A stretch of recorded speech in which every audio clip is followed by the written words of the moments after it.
La ilaha anta subhana inni kuntu minaz zalimin. Pakai ikut kawan lah. Ikut kawan lah dulu pakai. Anak sepupu. Anak sepupu. Dua anak kakak. Anak kakak. Nak bagi jadi kuat lah. Maksudnya kuat tangan. Sebab selalunya di sini bagi sendi-sendi ni bagi kuat lah buat kerja. Dulu buat kerja apa? Dia makcik dulu apa kerja kampung dia terserah. Kerja kampung lah. Motong getah. Motong kerja getah. estate. Ada ganggu apa-apa tak? Ada nampak apa-apa tak? Ada nak tidur ke?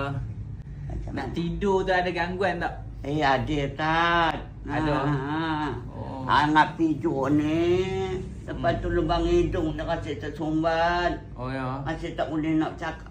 Kita nak semayang tu teruknya nak baca. Tapi kita kuatkan juga semangat. Kita baca juga. Oh baca juga lah. Ustaz nak dengar sore saya tu serak ke? Serak kan? Serak lah. Ada nampak ke? Ada dengar ke? Ada tak? Tak nampak. Tapi dia kadang dia colik. Oh. Kadang kaki ni. Kata dia. Oh dia main buat macam tu ke? Gitu. Dia cuek. Kalau sini panggil cuek. Dia cuek. Cuek ni dia sentuh lah. Dia sentuh-sentuh.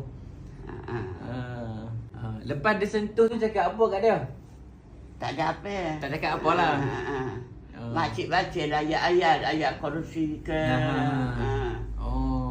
Itu aja dah.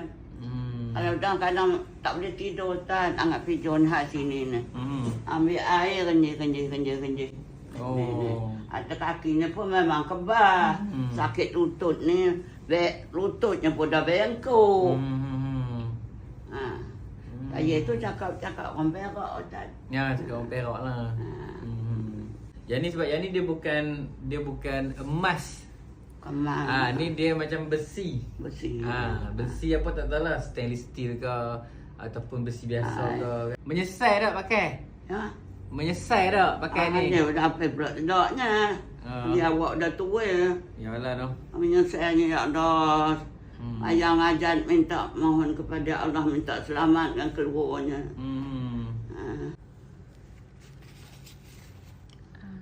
Tak ada. Okey. Habis keluar. Nampak tak? Apa ni? Besi ke? Besi ni? Besi. Ni sampai karat dah ni besi ni. Karat. Sampai dah menjadi berkarat dah. Habis.